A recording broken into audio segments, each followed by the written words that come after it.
Ya, shalom Bapak Ibu. Ya, puji Tuhan Salam, Bang sekali Gita.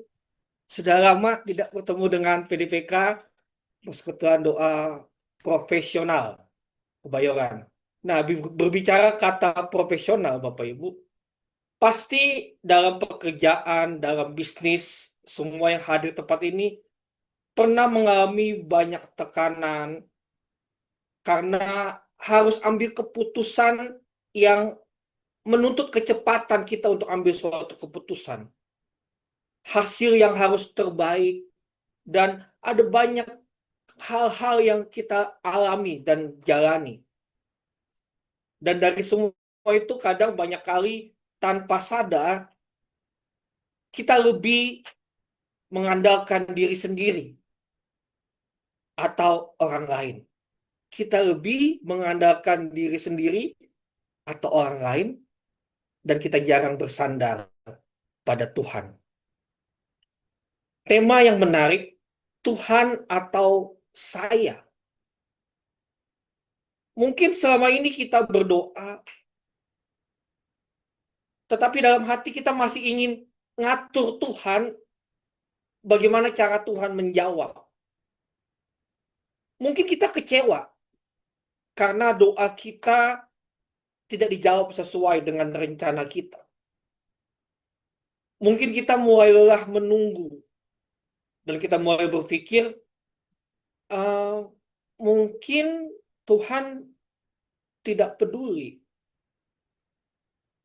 Bapak Ibu Saudara kasih Tuhan Yesus Kristus, beberapa contoh usaha manusia untuk menolong Tuhan untuk menjawab doanya. Kita tahu bagian cerita tentang Sarah dan Hagar.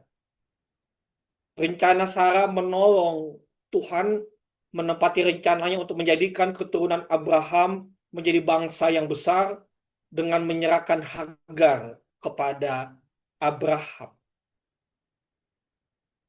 Saul, ketika Saul menolong dalam tanda petik Tuhan agar tidak terlambat memberi kekuatan kepada orang-orang Israel ketika mereka akan berperang melawan orang-orang Filistin. Saul menggantikan tugas Samuel mempersembahkan kurban bakaran. Jawaban doa yang dipaksakan bukan berasal dari Tuhan, tetapi usaha manusia. Yeremia mengingatkan kita bahwa terkutuklah orang yang mengandalkan manusia, diberkati orang yang mengandalkan Tuhan. Kenyataannya seringkali kita tidak sabar Bapak Ibu menunggu jawaban Tuhan. Dan dengan gercep, ya, bahasa sekarang gercep, kita cari cara agar ada jawaban atas doa kita. Saya mau katakan, kita berdoa, tapi diam-diam di hati kita berkata, Tuhan, cepat ya, kalau engkau lambat, saya lanjut duluan. Namun malam ini, firman Tuhan mau mengajak kita semua untuk berevaluasi, untuk introspeksi diri. Di dalam hidup dan pergumulan kita, siapa sebenarnya kita andalkan? Tuhan atau saya? Mari kita bersama-sama mendengarkan firman-Nya, kita buka hati kita.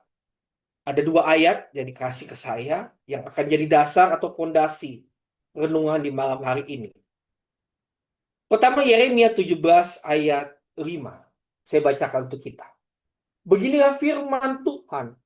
Terkutuklah orang yang mengandalkan manusia, yang bersandar pada kekuatan manusia fana, dan yang hatinya menjauh dari Tuhan.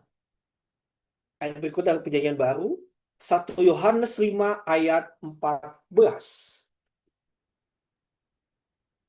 Inilah keberanian kita untuk datang kepadanya, yaitu bahwa Ia mengabulkan doa kita jikalau kita meminta sesuatu kepadanya menurut kehendaknya.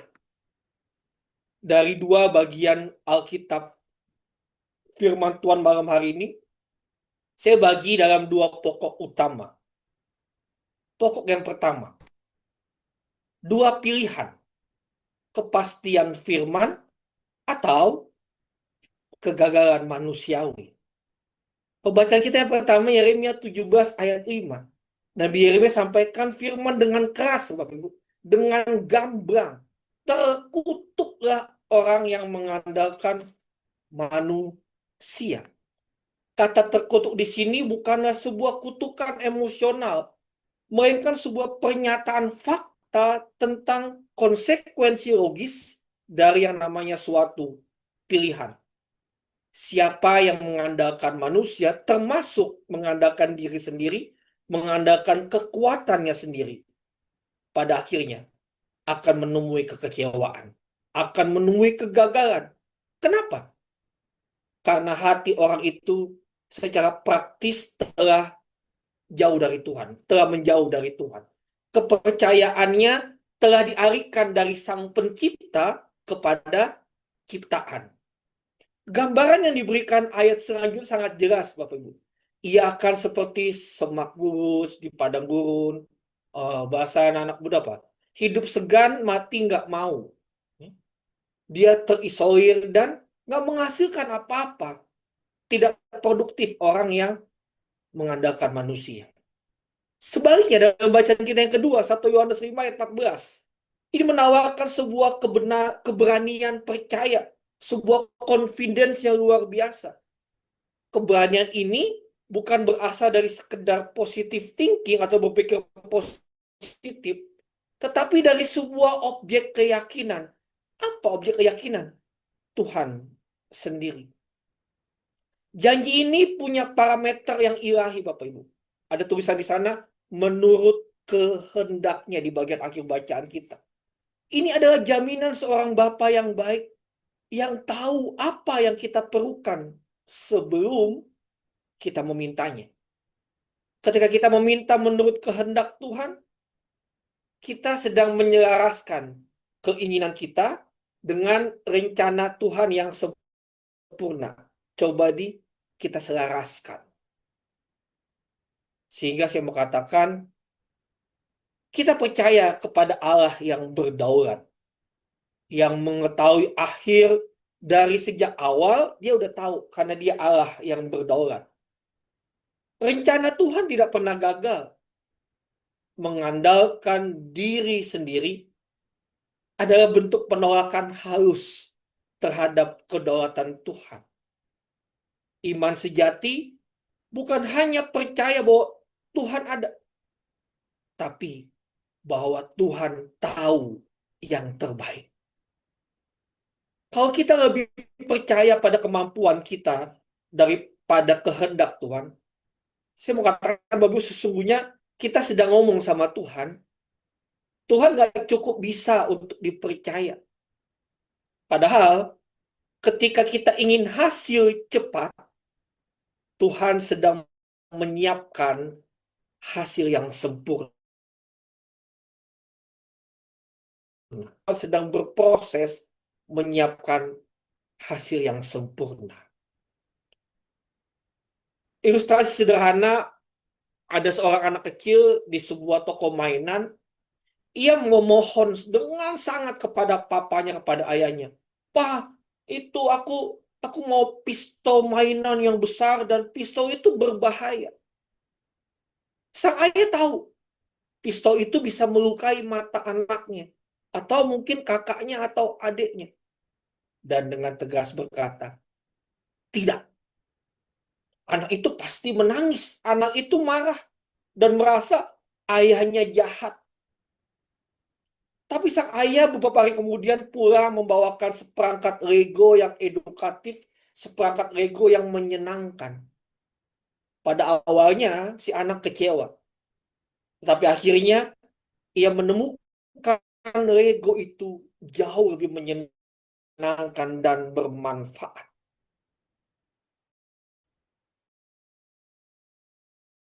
Yang terbaik. Bukan yang dimintanya secara membabi buta. Sehingga ada poin pertama ini, Bapak Ibu Saudara, ini kasih Tuhan Yesus Kristus, strategi kita daripada bersandar dan menanti waktu itu.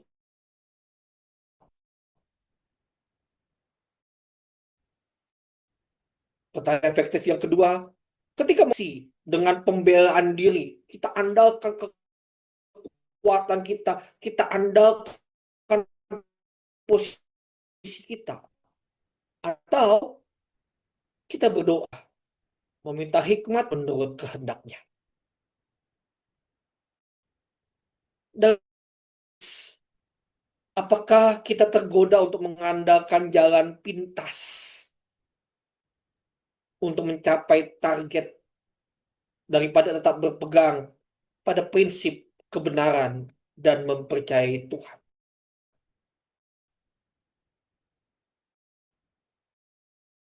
Mari Bapak Ibu,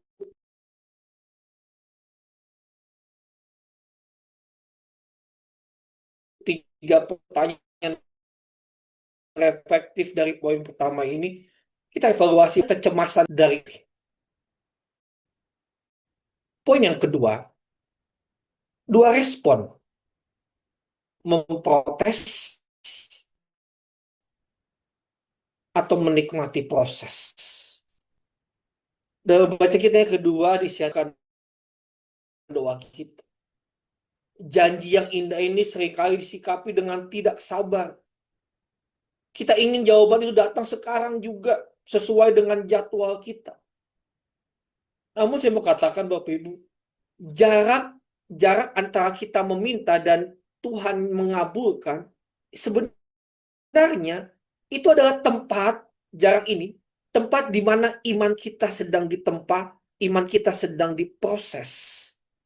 Proses menanti jawaban Tuhan bukanlah kekosongan yang sia-sia. Kita belajar membedakan mana kehendak kita yang egois dan mana kehendak Tuhan yang sempurna. Proses ini adalah undangan Tuhan untuk kita mengalami pertumbuhan rohani. Bapak Ibu ibarat otot ya, kalau ada yang punya otot, iman itu hanya bertumbuh ketika diberi tekanan.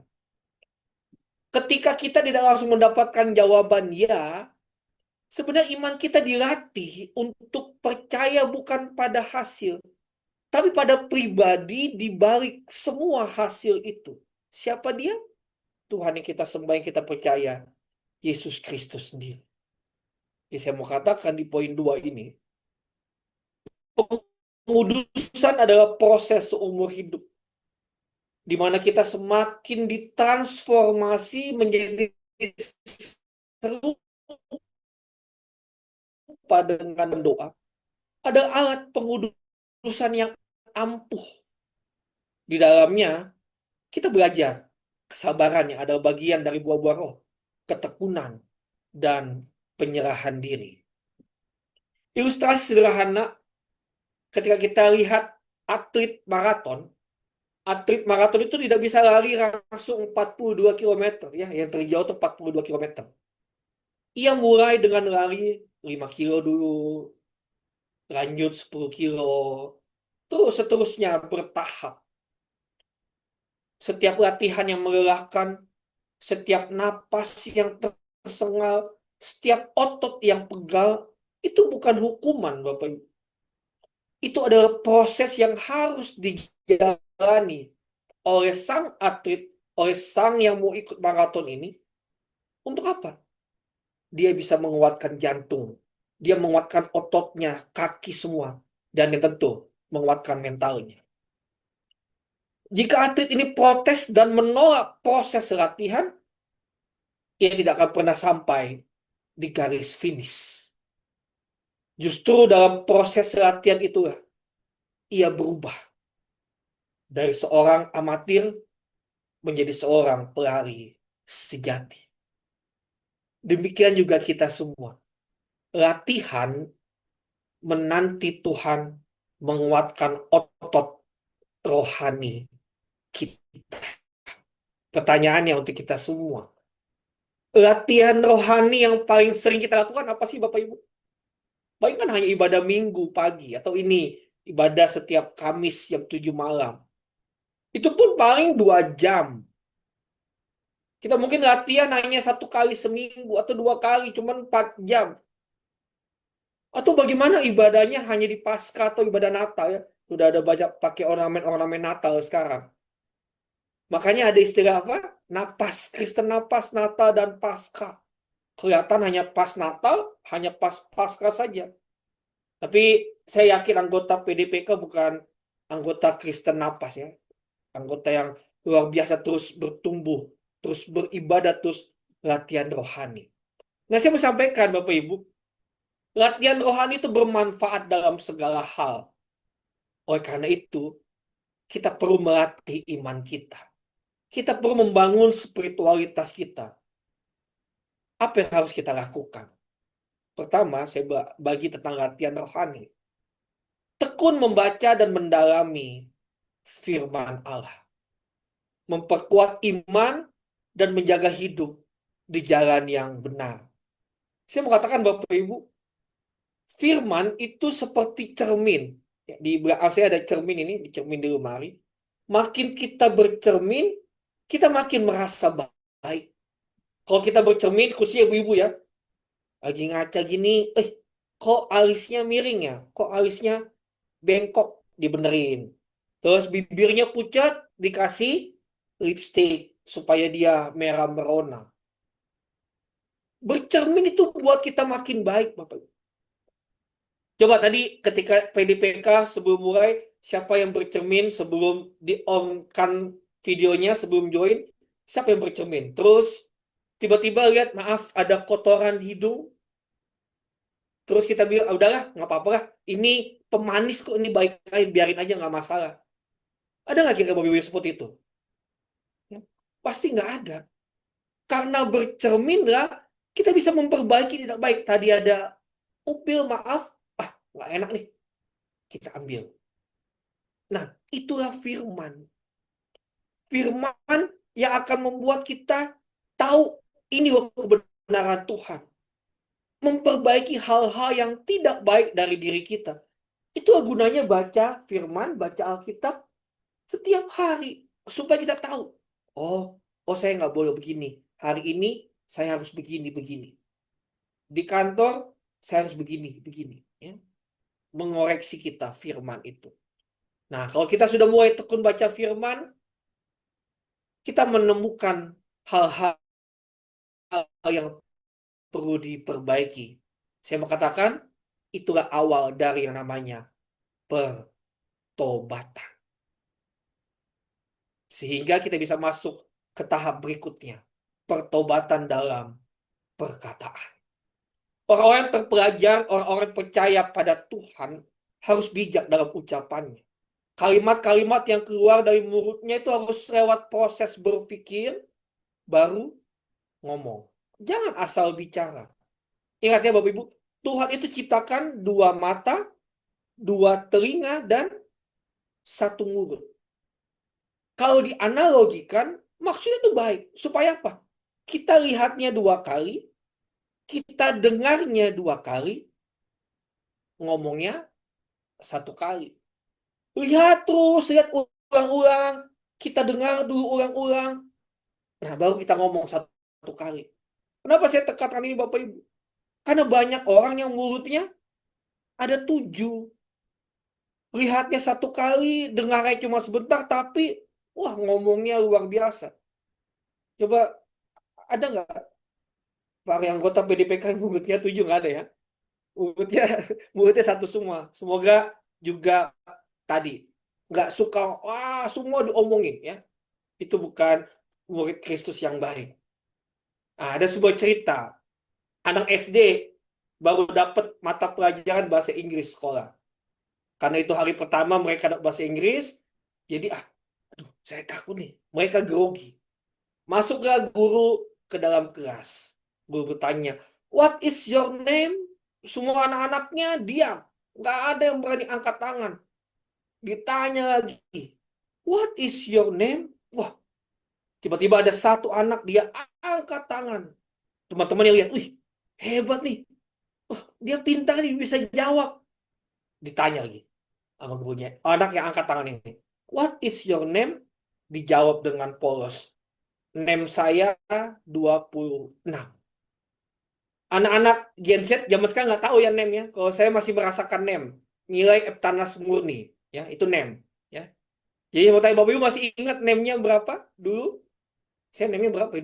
2 atau 30 ya? Ya. Kalau anak-anak sekarang nggak tahu tentang name. Jadi Bapak Ibu, sebagai orang percaya kita harus bijak dalam kata-kata. Jangan sembarangan ngomong yang tidak berguna. Pertanyaannya, apakah menipu boleh? Enggak. Kalau untuk kebaikan boleh? Ada loh ajaran begini. Apa pendeta? Ini kan demi kebaikan, jadi bohong enggak? Itu ajaran salah. Tidak ada tipu untuk kebaikan. Bohong ya bohong. Ingat Bapak Ibu, membohongi atau berbohong, ketika kita sekali berbohong itu akan melahirkan bohong-bohong yang lainnya. Pasti itu.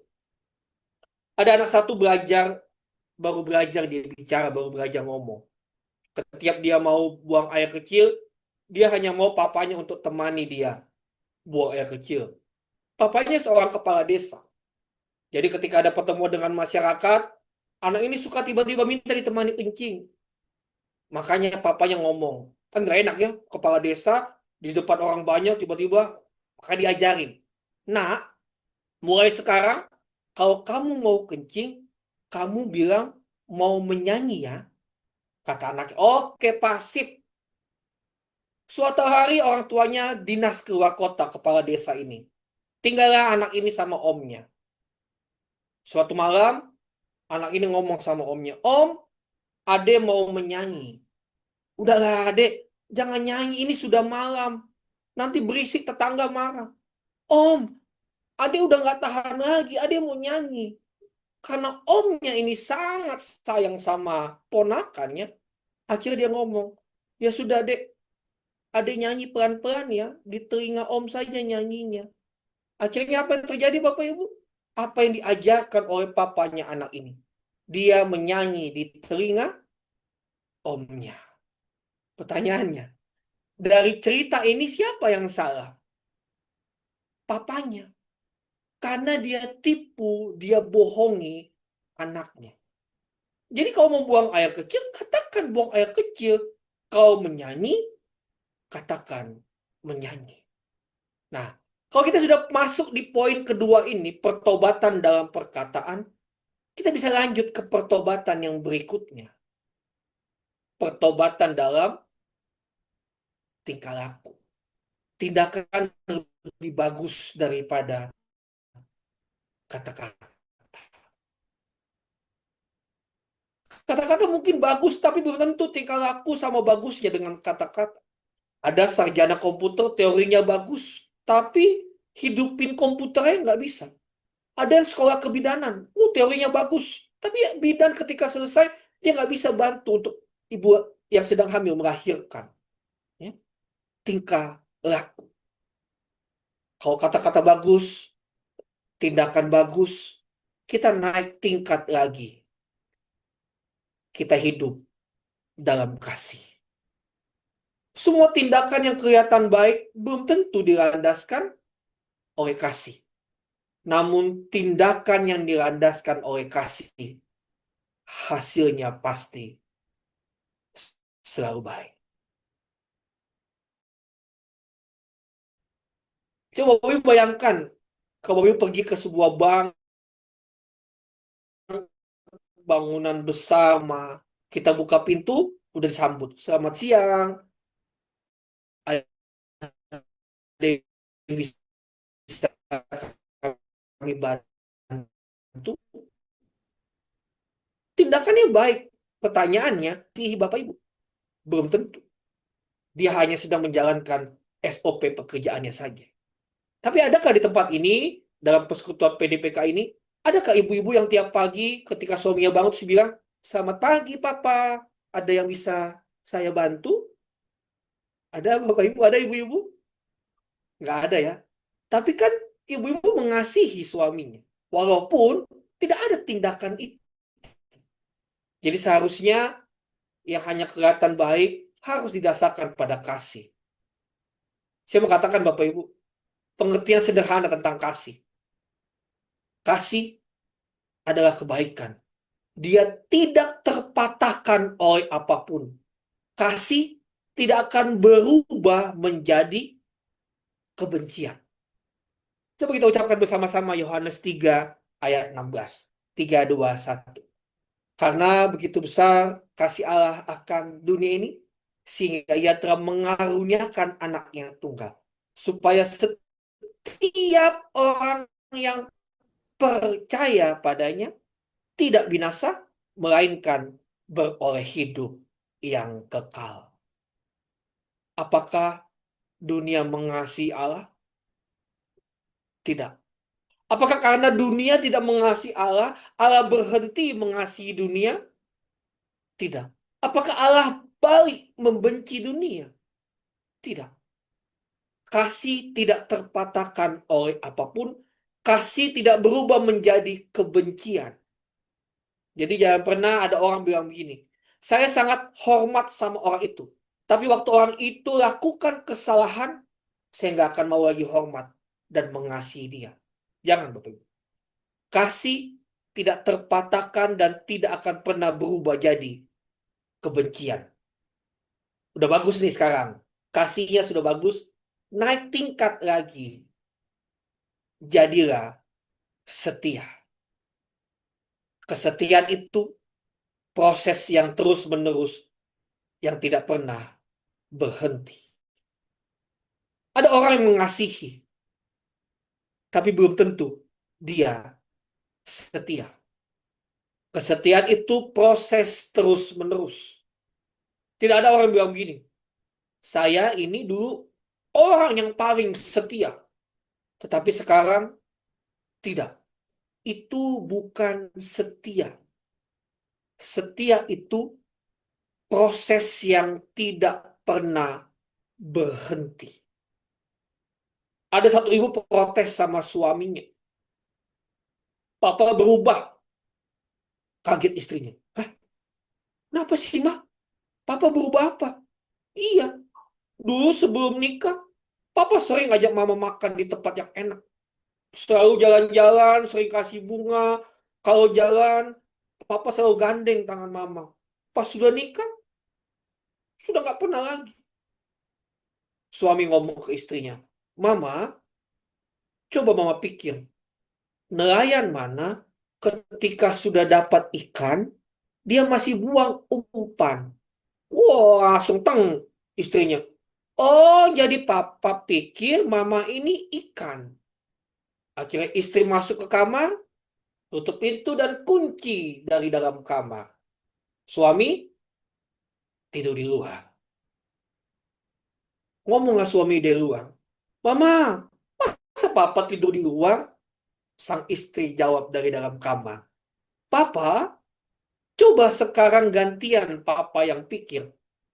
Nelayan mana yang mau tidur bersama dengan ikan tangkapannya?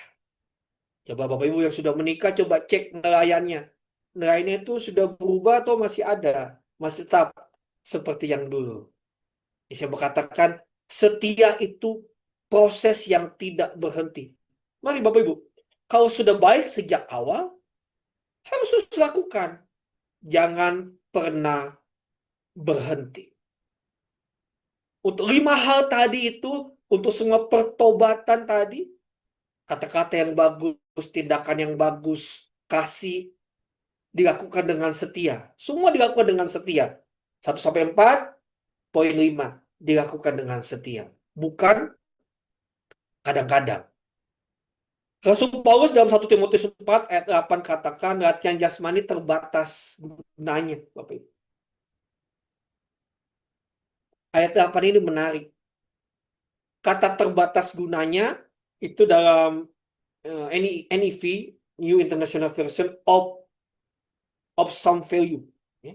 Tapi kalau di New Living Translation itu good. Pakai kata good.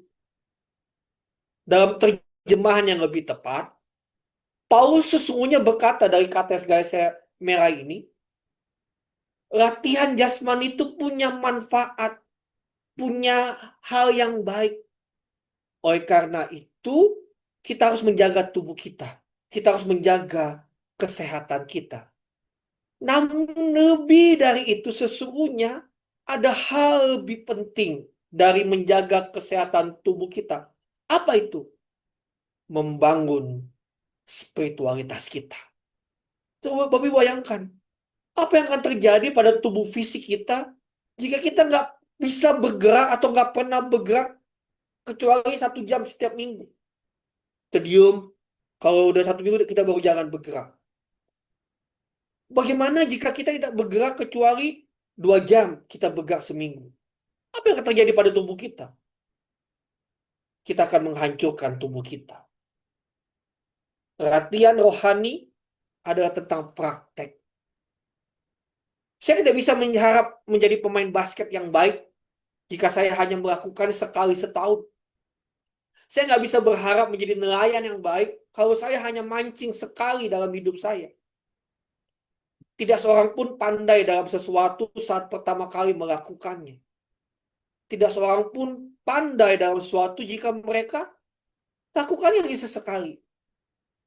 Latihan rohani adalah tentang berlatih dan menanamkan diri, membenamkan diri kita dalam hal-hal rohani.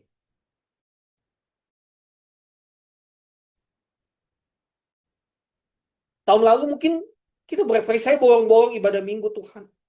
Mungkin tahun lalu saya malas ikut ibadah, tahun lalu saya malas ikut PDPK, ikut acara pemuritan dan sebagainya. Saya ingin menjadi pribadi yang lebih baik di hadapan Tuhan. Ini urusan pribadi dengan Tuhan. Ini komitmen dengan Tuhan. Kita udah mau masuk akhir tahun ya Bapak Ibu. Kita refleksi kemarin awal tahun, wow semangat banget. Januari semangat, Februari kenceng ibadahnya, Maret, wih luar biasa. Aduh ada ibadah PDPK lagi di Kamis. Adalah nanti aja bulan depan aja, minggu depan lagi capek. Tunda dulu lah ibadahnya. Tiba-tiba sudah akhir tahun nih. Kita nangis menyesal. Karena kita nggak jaga komitmen kita dengan baik di awal tahun itu. Kita harus membangun spiritualitas kita secara pribadi Bapak Ibu. Bangun terus pribadi dengan Tuhan. Yang saya mau katakan, alihkan fokus doa kita. Daripada hanya memohon, Tuhan, beri saya jabatan itu, beri saya posisi itu, Tuhan. Tambahkan dalam doa, Tuhan, bentuklah karakter dan kemampuan saya selama proses menanti ini. Gunakan waktu untuk melayani. Daripada berdiam diri dan cemas, isilah waktu tunggu jawaban doa dengan melayani orang lain. Karena Bapak Ibu, terkadang Tuhan kasih jawaban, Tuhan kasih kekuatan baru ketika kita fokus pada kebutuhan orang lain. Ada gambar berarti saya dapat ketika siapin ini.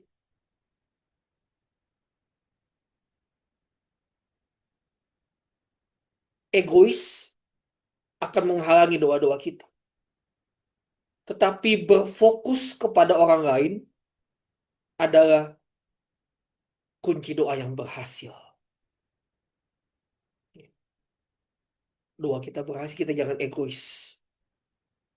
Ketika kita sudah menanti jawaban Tuhan, Tuhan pakai kita untuk membantu. Tuhan pakai kita untuk menolong dan melayani orang lain. Proses menanti jawaban doa pasti akan kasih kita pertumbuhan rohani, Bapak Ibu. Pertumbuhan spiritualitas. Dan akan menikmati, akan terus meningkatkan iman kita.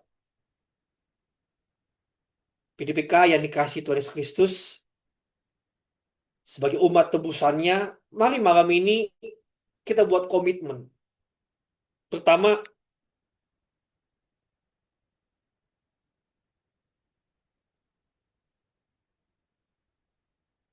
kita bertobat dari sikap mengandalkan kekuatan sendiri dan orang lain dalam menyelesaikan masalah. Kedua, percaya sepenuhnya bahwa jawaban doa terbaik yang sesuai dengan kehendaknya yang sempurna itu hanya berasal dari Tuhan, bukan dari siapapun, hanya berasal dari Tuhan. Terakhir, menikmati proses penantian sebagai kesempatan emas untuk pertumbuhan iman dan karakter Kristus. Tuhan tidak pernah terlambat. Ingatlah, bagi Allah, proses sama pentingnya dengan hasil. Hasilnya adalah jawaban doa. Tetapi prosesnya adalah pembentukan kita menjadi pribadi yang lebih serupa dengan Kristus. Sebagai penutup, dari tujuan dan berbagai hal yang diberikan oleh pengurus, saya ambil satu yang membuat saya juga tertegur dan terus semangat menjalani hidup ini, yaitu nikmati proses, jangan protes. Biarlah ketika kita menikmati proses dan kita tidak protes, maka kita menjawab tema kita malam hari ini. Tuhan atau saya? Jawabannya adalah Tuhan. Tuhan Yesus memberkati kita semua yang ada di tempat ini. Amin. Ku sembah Engkau Yesus, hanya